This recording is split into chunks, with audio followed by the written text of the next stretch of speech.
Jovan Buha! Buha! Yo, I'm Jovan Buha, Lakers beat writer for The Athletic, and welcome to another episode of Buha's Block. On today's show, I am thrilled to be joined by the godfather of Lakers YouTube, the OG in this space, Trevor Lane of Lakers Nation. Trevor, how you doing today, my man? I'm doing well. Thank you so much for having me on the show. And man, I'm impressed with the way you hold that intro. That's really nice. I like that.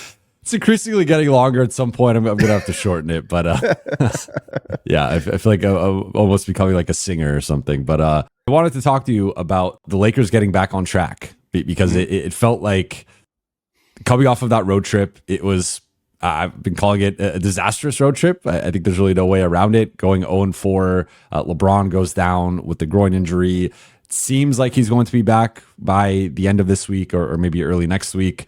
But regardless, the Lakers took a hit in the standings. They entered the trip on an 8-game win streak. And at number 2 in the West, they finished that trip at number 5 in the West and in a little bit of a hole in the standings with a difficult stretch continuing with Denver and Milwaukee and another back-to-back this week and then going back out on the road for a 4-game trip next week. So it never ends with the Lakers in terms of their schedule here, but they get 2 much-needed wins. They beat Phoenix by 11. They beat San Antonio by 16. And I think it just showed that when this group is close to at full strength, not even at full strength, they still don't have LeBron, they still don't have Rui, 2 critical pieces to, their 2 starting forwards, obviously. Even without those 2 guys, they are capable of looking, I think, pretty good on both sides of the ball. There are still some things they got to fine tune and some things that they got to work through, but ultimately, I think those were 2 solid wins, especially with the context of coming off of a 9-game deflating road trip. JJ talked about how dispiriting that Denver loss was. And so in terms of the last couple games and the Lakers bouncing back, what has been your biggest takeaway? Anything you learned or just maybe needed to be reminded of over the past couple days? Yeah, I think the past couple of days have definitely showed us how important Jaxson Hayes is for this team, not necessarily just him individually, but what it means for the rest of the team as well, having that vertical lob threat out there. Obviously, that helps Luka, but as we saw against the Spurs, it was opening up shots on the outside because the Spurs, from seeing what happened the night before against the Suns, they were so worried about Jaxson Hayes rolling to the rim that it was creating open opportunities for Dorian Finney-Smith, for Jordan Goodwin, who both shot 50% from 3 for the night. So I thought the impact of Jaxson Hayes was very noticeable in a stark contrast to when the Lakers did not have him out there, to the point where, Jovan, I never thought I would be here, but when Jaxson Hayes is out of the game, I find myself thinking, God, when's Jaxson Hayes going to get back in? They need him back out there. He's become, I think, a really important piece to this team. That was, I think, one of my primary takeaways, how important it is to have that athletic lob threat rim runner in Jaxson Hayes out there on the floor. I'm with you. And looking at the lineup data over the past just 5 games, so obviously small sample size, but this is the sample size without LeBron James and the rest of the road trip and these last 2 games. The Lakers are 30.2 points per 100 possessions better with Jaxson Hayes on the floor right now.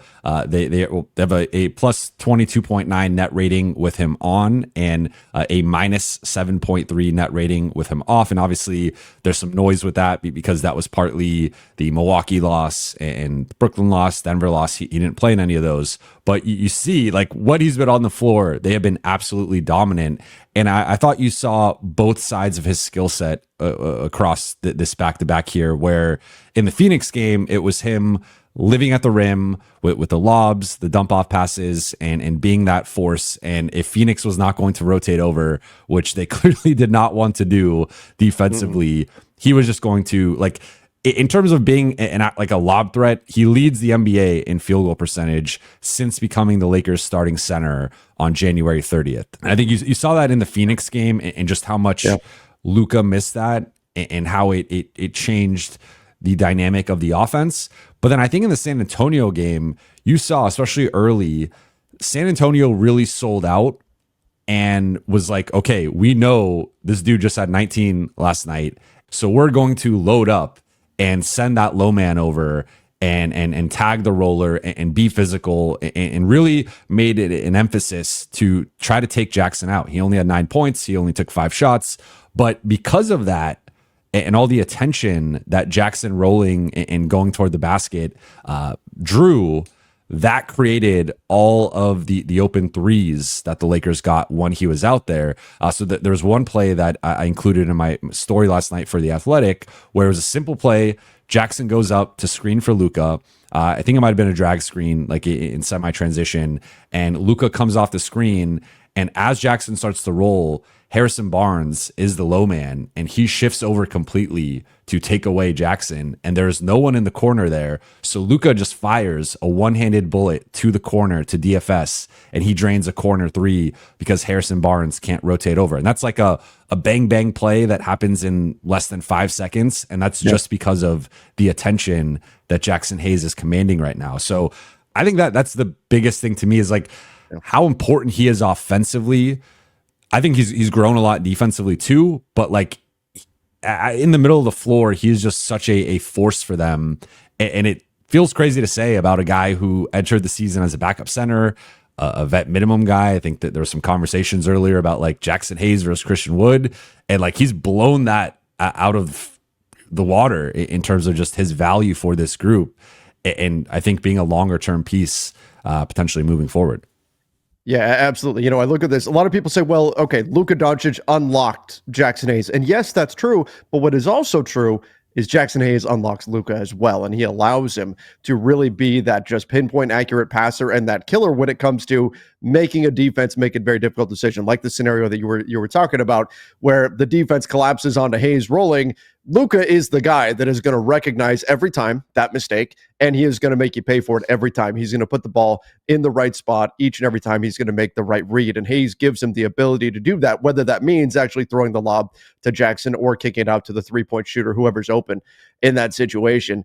And you look at Jaxson Hayes, we talk about, gravity all the time. People think about Steph Curry and the gravity that he's got.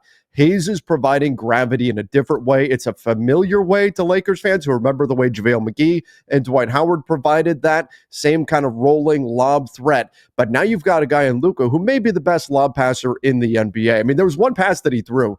He loves the overhead passes. It was the overhead soccer style pass. And there was so much confidence from Luka. It was a great play they ran. Hayes winds up cutting kind of backdoor to the rim. And Luka, before Hayes was even close to open, Luka threw it. He threw it. He passed him open, confident that Hayes was going to go up and get it. And sure enough, it was my play of the game. Hayes gets up, throws it down. Great play. You could see the mind meld that those two are developing already. And I think Hayes on the floor does bring them and bring Luka to that next level. So I thought that was the big takeaway from the two games. Of course, Luka's play in general has been fantastic. Feels like he's getting his legs under him. But I'm really excited about this pairing, this Jaxson Hayes and Luka combo. And that, to me, Jovan, and I'll get your opinion on this, that begs the question, is Jaxson Hayes just the guy? Is he now moving forward, like next year? What do you do at the center position, and have you seen enough to commit to him? That's been the hot topic on my streams the last couple of games. I'm sure with you as well. Same. People have been asking about Jaxson Hayes and his future and his contract. I think ultimately it is too early to make a call in either direction. I would like to see what he looks like in the playoffs.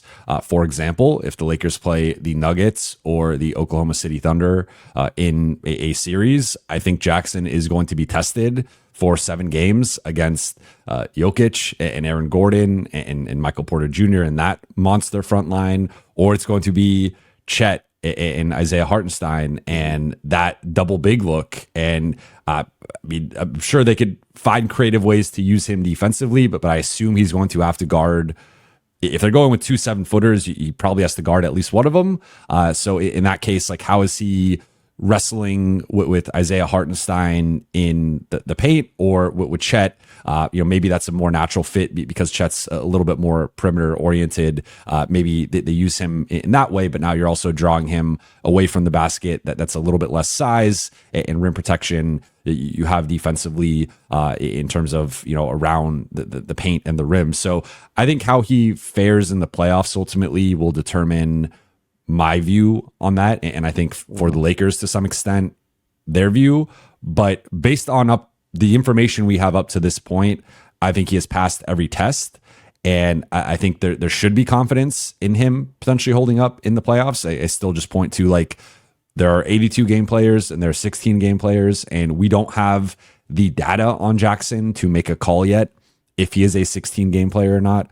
But so far, he is looking like an 82 game player. And I think at a minimum, the Lakers should try to keep him regardless of like what that looks like. I think there's just the matter of, is it keeping him and he's like an elite backup, which I think he's played himself into that like distinction of, at a minimum, I think he's a really, really good backup center in the NBA. Or if he really impresses, holds up well, then it's a different conversation of, okay, this guy's our starting center.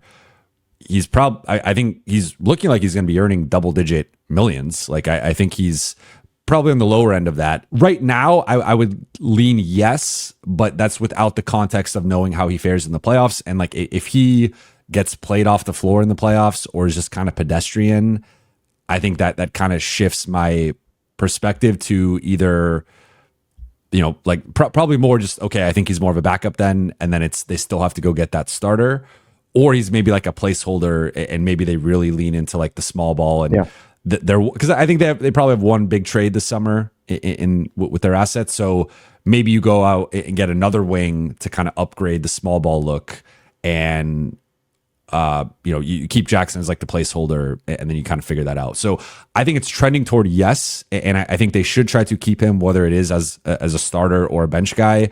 I can't make that call until I see what he looks like in a 7-game series against a Denver, an OKC, a Memphis, a Houston, whatever, just because I think most of those teams are not going anywhere. So if he struggles in a series, it's not to say guys can't have a bad series, but that would change my perspective of like really committing to him with like a 3 years, $36 million deal. I think I would have a little bit of pause with that. But what do you think? Yeah, I do think that he's the long-term, he's at least in the running for the long-term fit. I'm in the same spot where I'm not ready to fully commit there. I want to see what happens in the postseason. Can he keep this up? But he's on the right path. He keeps doing this. He keeps playing the way he's been playing. And I think the answer just might be yes. And that, again, I was not expecting this. I apologize, Jaxson. I didn't have this kind of faith in him, but he's been absolutely fantastic. So he stays on this track, and I think the answer, especially if he does in the playoffs, very quickly becomes a yes, which may actually create some really interesting and challenging cap situations for the Lakers this summer. If Jaxson Hayes is suddenly a, say, $10, $11, $12 million player, that can complicate things, certainly. But the bottom line, if they found something in him with a veteran minimum player right now, that could be a very big benefit to the team moving forward. And again, awesome for Jaxson Hayes. Great to see, guys. I always love it. Like, we've got a couple of these great stories on the team right now. Jordan Goodwin, same thing, right? Where he gets the opportunity and more than takes advantage of it. I always love seeing that. Jaxson Hayes doing the same thing. Had an opportunity, kind of falls into this starting role, and man, he is playing the best basketball of his career, and I'm really excited about the future for him. At the very least, you absolutely try to keep him as your reserve, maybe as your split, you know, whoever you nominally want to call your starter, you're splitting that it's between Hayes and somebody else. But I think that's minimum. Minimum is you're going to want to hang on to him for the future in maybe a reserve role. But it feels like it's trending more and more each game towards he's just the guy. And all credit to Jaxson Hayes for that. And two other things quickly that I like to just make note of, because I think these dynamics matter. He has the same agent as Luka Doncic, and I don't think that is something that we can overlook. And to my knowledge, Luka likes playing with him. They had dinner right before, or, you know, right when Luka got to LA, right before he made his debut. So I think that's just kind of something to think about as well, as like, you know, as the Lakers shift toward Luka being the franchise guy and building things around him. I think his preferences, and we know, like, he loves playing with a vertical lob threat. That was part of why they went out. It got Mark Williams momentarily before rescinding that trade. So I think his dynamic with Jaxson is a thing to kind of monitor, and it seems like it's been going very well. And speaking of Luka, I think he's been one of the big storylines here. of over the past 7 games, averaging 31 points a game, 9.4 rebounds, 9.5 assists, shooting splits. Not great from the field, shooting about 40%, but shooting 39% on threes, about 80% at the free throw line, been getting to the free throw line pretty consistently. Turnovers have been a bit of an issue, but I also think he's pretty banged up, and he's dealing with a knee issue, an ankle issue. He's still, I think, to some extent, kind of coming off of that calf strain and getting his just full conditioning back. And I think like all those things have kind of combined to sapping some of his juice in addition to the schedule.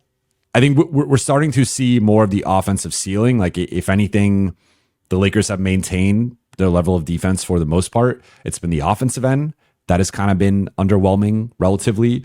But looking at this stretch now of 5 games without LeBron, they are 11th in offense, 19th in defense. So the defense has slipped, which I think is a testament to LeBron and Rui and just some of the size that they were missing, especially on that road trip.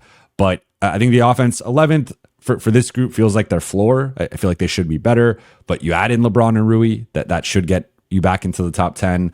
So with Luka and how he's been acclimating, what type of progress do you feel like you've seen over the past, let's say, couple weeks? And how does it change how you view the Lakers' offensive ceiling, if at all? Well, I think there's really 2 areas that we need to focus on when we're talking about Luka and the change that we've seen in him over the past 2 weeks. And one of them is, of course, on the court and what we're seeing happen there. But the other one is just the temperament, kind of the mood, the aura around Luka, if you will. It seems like, just watching him, like there's more joy in his game. It feels like he has passed the trade, at least from what we're seeing on the floor. He's smiling a lot. He's having fun out there on the court. And that's great to see, not just from a human being perspective, but of course also from the perspective of a team that would like to keep him and get him to sign that contract extension come August 2nd. So I do think that we're seeing Luka move on mentally past the shocking trade and really settle in to being a Laker and being in Los Angeles and being part of this team. So I've noticed that kind of shift in him over the last few weeks. But on the offensive end, it just feels like he is getting more and more comfortable with his teammates all the time, getting more into a rhythm. You're right, he is pretty banged up, and it is pretty amazing that he's still this productive when he is this banged up. Even you look at the game against the Spurs, he shot terribly, and yet he still pretty much orchestrated the entire game. He controlled everything that was happening out there. Of course, Austin Reaves had some big moments as well, but he is able to control the flow of the game in a way that very few players can, and he just makes the game easy for everybody else around him because you know that he's going to hit you with the ball when you get open, when you get to the right spot. He's going to give you that pass, and it's going to be on the money each and every time. So I do think that we're seeing more of a comfort level for Luka. I do think as well, you mentioned that the 11th best offense should be kind of their floor. I agree 100%. I've been talking about this a lot, that as Luka settles in, the Lakers, their offensive ceiling, they're nowhere near it right now. They can go way higher on the offensive end. And we talk about when they eventually have to double Luka, and we get into those 4-on-3 situations as he passes out of that. By the way, back to Jaxson Hayes, I thought he did a nice job passing out of the short roll against the Spurs. Did have a turnover too, but for the most part, did a really nice job there reading that situation. But what I'm really excited about for the Lakers offense with Luka is at some point, teams are either going to have to double to try to get the ball out of his hands. And oh my God, what's going to happen when it's LeBron, when it's Austin that's getting the ball in a 4-on-3 advantage or even a 3-on-2 advantage with Luka passing out of that situation? That's really, really exciting for what we could see with this offense. And then when they're busy, when they're done just picking teams apart like that, what happens when teams are having to defend Luka straight up? And then is he able to really take advantage and continue to take over games? So I think we could see the degree of difficulty of his shots. It's going to make it so he's probably never going to be a 53% field goal shooter or anything like that. He'll probably hover around 35, 36% from 3. He's not going to be like a 43% three-point shooter. His shots are just too tough. But I do think in this offense and the way he gets other guys open and the way he orchestrates things, and as the team gets more and more comfortable and more familiar with Luka out there, those passes, they're going to open up so much for them. I think potentially this could be a top 5 offense. And if they get there and they can keep their defense, maybe not, like they were the best in the league defensively for a little bit, maybe that's asking a little bit much. But if they could be a top 5 offense and maybe a top 10 defense, that's a legit contending team. So I'm really excited about what's to come with this offense. And again, can really feel Luka settling in, getting more comfortable with this team, and looking more and more like himself all the time. We're largely in agreement here. I think they have the potential to be the best offense in the league, and that would that's obviously closer to the 99th percent. I mean, I guess it technically is the 99th percentile outcome, but just with the level of playmaking, and I think we've seen progress. Like the Brooklyn game felt like some regression, and it felt like you guys have seen this type of defense, and I do think Brooklyn was being a bit more aggressive with how high the doubles in blitzing what was happening, and just the way they were shifting and rotating out of that. And I think if I'm an opponent, I'm going to try to replicate that. However, when you have LeBron James and Rui Hachimura and Austin Reaves and Jaxson Hayes as the other four players, like, I just think that's going to be really difficult to stop. It's different when LeBron's out and Rui's out and Jackson's out, and you have lesser offensive players in their place. But the biggest thing I've been thinking about is, and I just wrote about this last night, so go back to late January.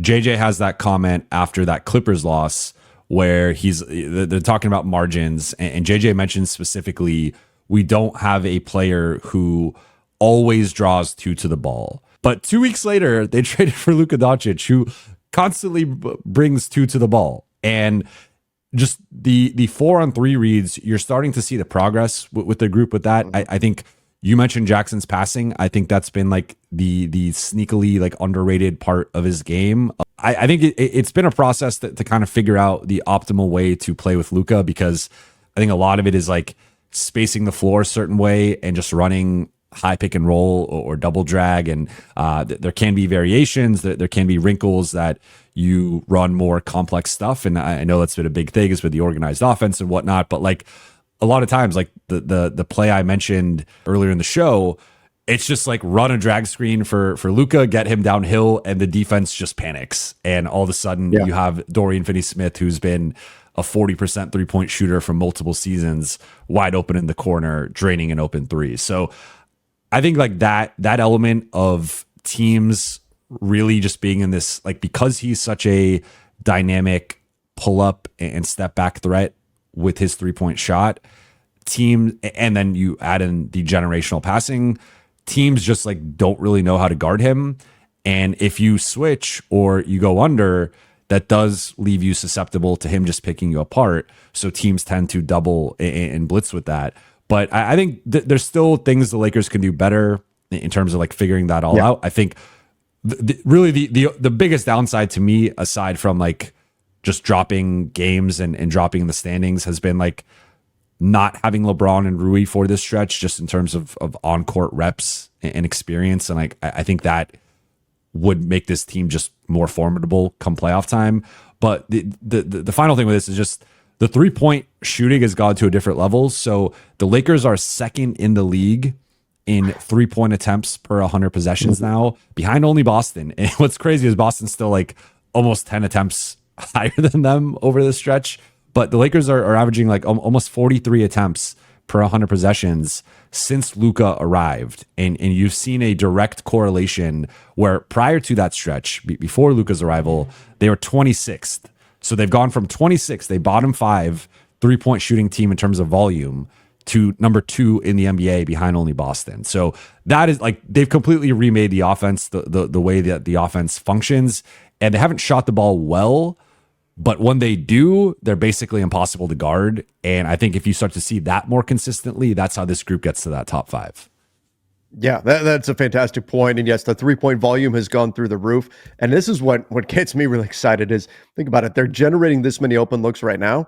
Rui Hachimura has been a 40+% 3-point shooter now going on. This is 2 seasons now that he's done it. LeBron James, same thing. As a spot up shooter, he's phenomenal. So you're missing those two guys right now. Add 2 40% 3-point shooters to this roster with that volume. And that's where, again, going right back to the Lakers offense is barely scratching the surface right now of where they can ultimately go. That familiarity will mean a lot. Just the rotation getting a little bit better when you've got more pieces here will mean a lot too. You mentioned the Nets game. Like, it was mostly Jared Vanderbilt on that short roll, and you can see the timing was just off with Luka. There's so much upside for this team on the offensive end, and so much of it is Luka driven, but exciting stuff for where this team can go. I'd be remiss if I did not mention Austin Reaves and how awesome he has been really all season. But the last 4 games, 28 plus points in all 4 games. He has had 7 plus rebounds in 3 of the 4, 6 plus assists in 3 of the 4, including the 13 assist game in Denver. It just feels like you give him more to do, he can do it. And at this point, I've been saying it for a while. I think he deserves to be in that conversation for best number 3 in the NBA. I don't think that's hyperbole. I don't think that's crazy. Nope. There are very few, if any, players I would take over him for that spot. So with Austin in this stretch, I think we view him very similarly. But like, what have you made of just him continuing to step up for the Lakers and almost kind of fly under the radar to some extent, despite putting up these monster numbers? So I think that the absence of LeBron has sort of forced Austin to really step up his game. He had a few rough games coming back from the calf injury. He had a few rough games. And for some reason, but I don't know why this movie pops into my head, but the Edward Norton version of The Incredible Hulk, that movie, where at the end of the movie, they can't figure out if he's going to turn into the Hulk or not. And finally, they just throw him out of a damn helicopter, and it forces him to turn into, is that or die, right? LeBron being out kind of did the same thing to Austin. It forced him to get his offensive game going. He could not be passive. He could not be just hanging out as kind of the third guy out there. The Lakers needed his scoring. They needed him putting up 25 to 35 points, somewhere in that range. And so I thought we started to see a more aggressive Austin Reaves out of necessity. If he didn't do that, you're not going to win the game. So Austin started really going hard to the basket. I think that's been one area of his game that's gotten a lot better this year. It's been his burst getting to the basket, and then he's got those great right or left hand scoops at the rim that he can finish with. Pretty creative there. His burst to the basket has been better than ever. He's got the mid-range game. He's a 3-level scorer, and then he's really getting into his bag as far as the crossovers. I've been calling him Croston Reaves because he's been just crossing guys over left and right, the little behind the back, the step back, the step throughs, all of that. So it to me, it's really LeBron being out has forced Austin to activate that next level and really focus on scoring the basketball out of, again, necessity. And I think that's going to pay dividends when LeBron does come back, because Austin will already be in that scoring rhythm. And it's not about trying to pick his spots or anything like that. This time it's, here's the ball, go score, or we're not winning this game. And so it's kind of forced him into this role, which has been great to see. I do think that he is in the running there for best third guy in the NBA. I mentioned it earlier today on social media. And I'll ask you, are they a big 3? Would you consider the Lakers a big 3 with Austin as well as he's playing right now? Or is that still, I mean, we tend to think of Miami Heat big 3, right? Do we fall short of that? Where are you on that? It's a good question. It's tough because I think I just recently defined big 3 as like, so like, I think all 3 guys have to probably be on like a max contract, and typically they are joining forces. It's rare to have like an organic, I guess like KD, Russ, and Harden was an exception, but even that was a pretty brief stint there, and we didn't know that Harden was going to be what Harden ultimately became.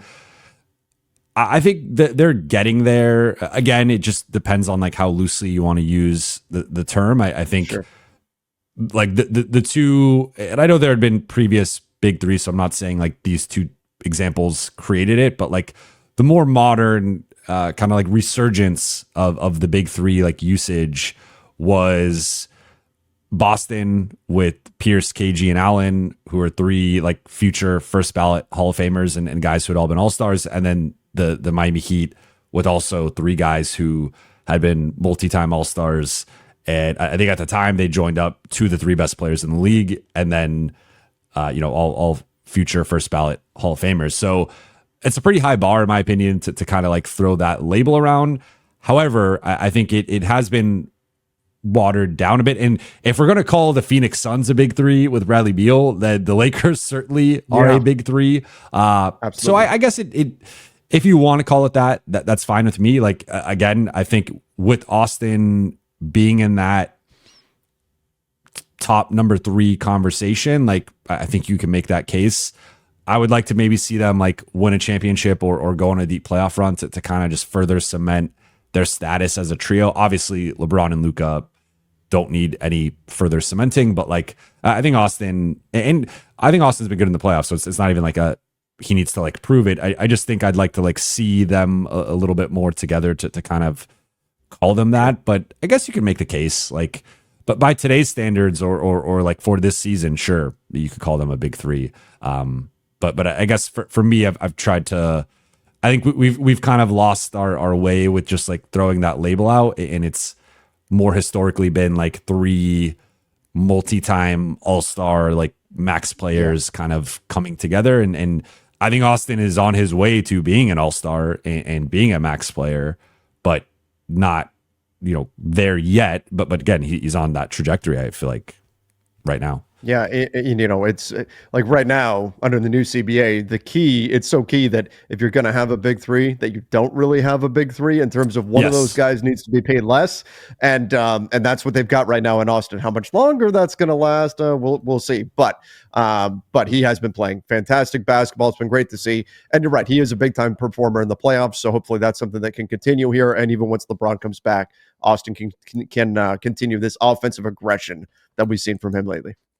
So I want to shift the conversation. You mentioned Jordan Goodwin earlier, and I think he has been a revelation for the Lakers this season. I think he's been their best two-way guy, and it's been a little over a month, but he stole that distinction, that designation, and just ran with it. And the Lakers are in a little bit of a depends how they view it in terms of if it's truly a predicament or not. But I had completely forgot that Jordan Goodwin, because of when he was signed, only had 19 games of eligibility and not the typical 50 for a two-way player. So he only has 5 games remaining. He's played 14 games for the Lakers. He has 5 games remaining of two-way eligibility before the Lakers, he runs out. He can remain technically a two-way. He just can't be active, can't play. And then the Lakers can sign him on the final day of the regular season or the penultimate day and have him for that regular season game. They save money in that way, and I understand that. At the same time, this dude has become so indispensable for this team. I've often talked about the Lakers having like a clear top 8. I think, which is the starters plus DFS, Vando, and Gabe. I think Jordan Goodwin has played his way into making that a top 9. And I think with how he's played, like there are certain nights and certain matchups where you could argue he is potentially more valuable than a Gabe or a Vando. So I just look at it like if they have to miss him for 9 or 10 games or whatever it ends up potentially being, that's a pretty big blow, especially as Rui's working his way back, LeBron's working his way back. Like it seems like if he plays the next 5 games, they should theoretically both be back by then. But the second that contract expires, they need to convert him to an official roster spot. They need to waive Cam Reddish or Alex Len, and then they could waive the second player at the end of the season, convert Koloko or Jemison, whoever they want to convert. But like, I think that the standings are too tight right now for the Lakers to risk playing a lesser player or just not having that role filled. So what do you think about that whole situation with Jordan, his remaining games of eligibility, and how the Lakers should handle that? Yeah, I mean, I said earlier, I love it when guys take advantage of opportunities. Max Christie left a void in terms of a defensive guard when he was traded. Jordan Goodwin has slipped into that role, and he's done a great job. Obviously, very deserving of playing time. He's been starting for the Lakers.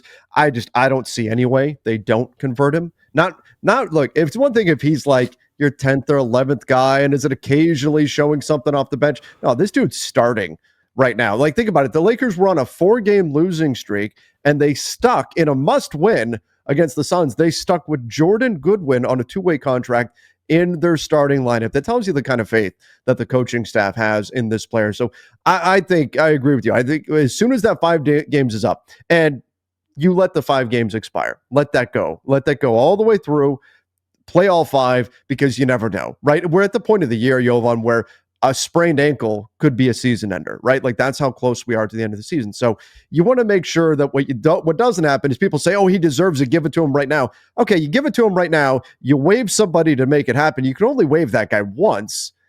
He sprains his ankle or something like that, or unfortunately suffers some kind of injury. Now you're going to be kind of kicking yourselves for making the move earlier than you needed to. But I agree with you. You play the 5 more games, and you can't go the rest of the season and then sign him the last day and just have him sitting out the whole time. They need him. They need him in there, especially when we look at some of these matchups they're going to have coming up, some of these other West teams that they're competing with directly. They need Jordan Goodwin's skill set out there on the floor. So you definitely, after the 5 games is up, you sign him to that full contract. You waive somebody to make it happen, whether it's Cam or Alex Len or whoever, like you said, but you don't hold until the end of the season to do it. You do it after these 5 games. He's become and again, credit to Jordan Goodwin. He's become way too important to this team. You love seeing what he's doing out there defensively, and he's the type of guy, he's even shooting the 3 well right now, but he's the kind of guy that fits. He's almost like a guard Jared Vanderbilt, right? Like that's kind of what he's doing for you right now, just making all the other plays out there on the floor, getting steals, hitting the floor, rebounds, all that kind of stuff. Great to see with Jordan Goodwin, but he's been way too impactful to allow you to play out a critical stretch of the season and not have access to his services.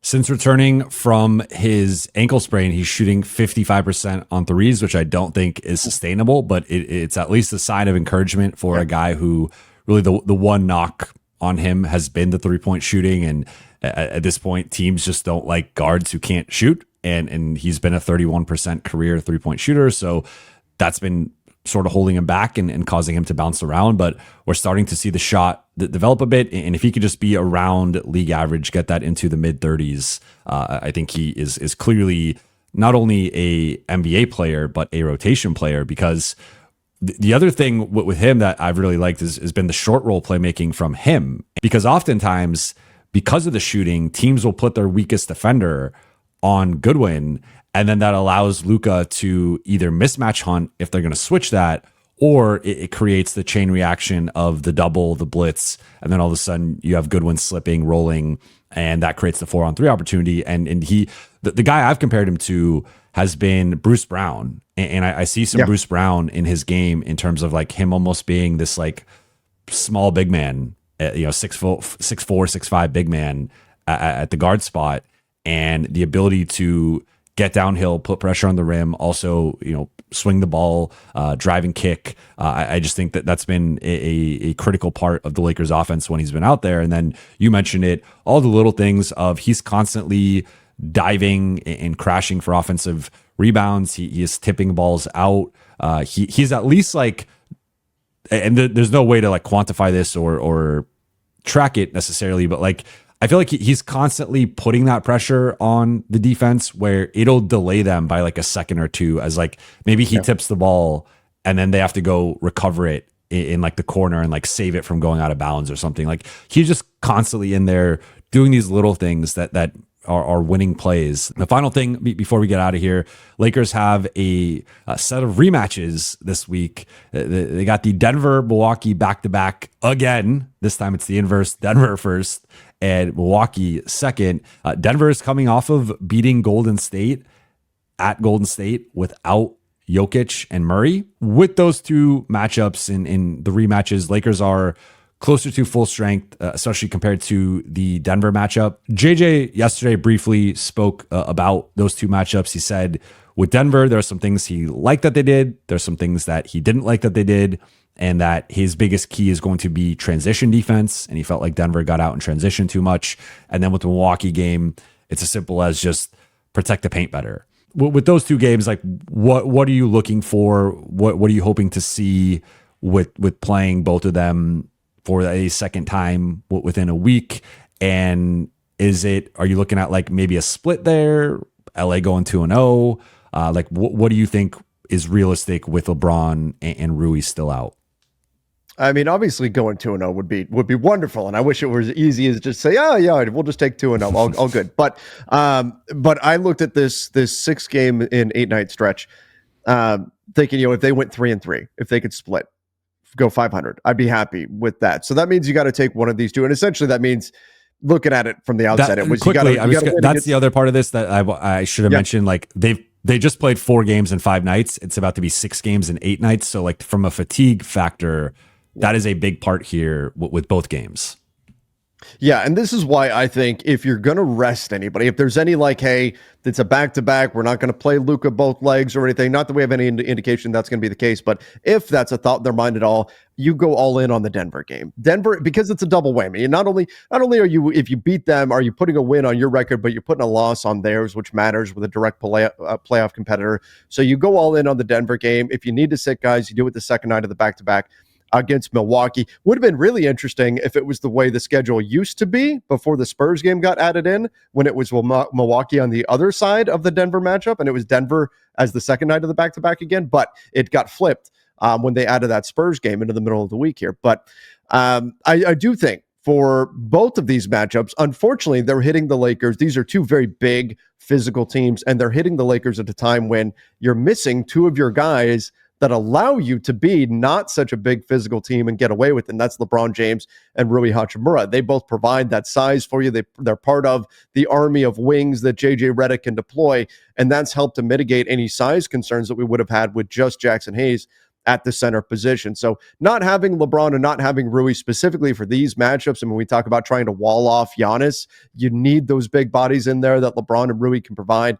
They're certainly going to be missing those guys in these matchups, and that's definitely going to hurt. Against Denver, I'll tell you what, Jovan, Denver's a good team, and maybe you can argue the Lakers don't want to run into them in the postseason just because of the ghosts of the past and all that kind of stuff.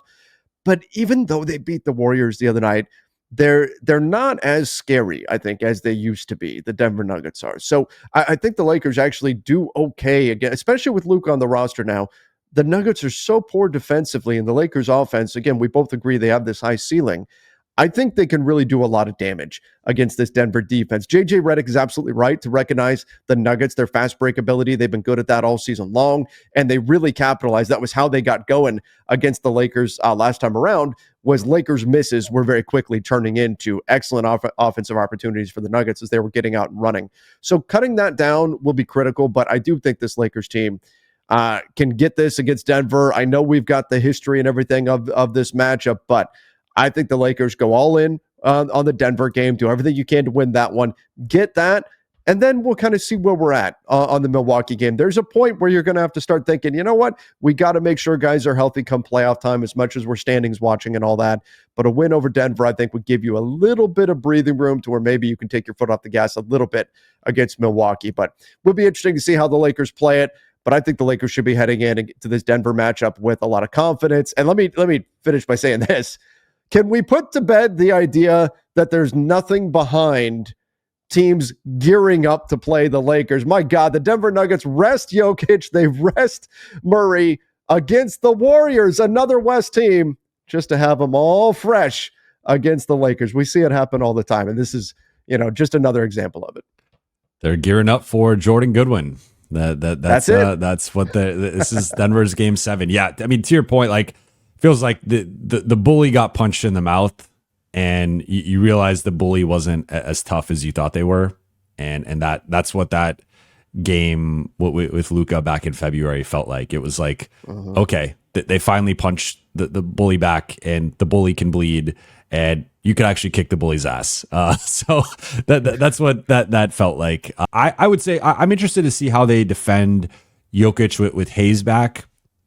Because going back to that matchup, the previous, or the one with Luka in Denver, obviously Rui got the primary assignment, and then they were mixing in some.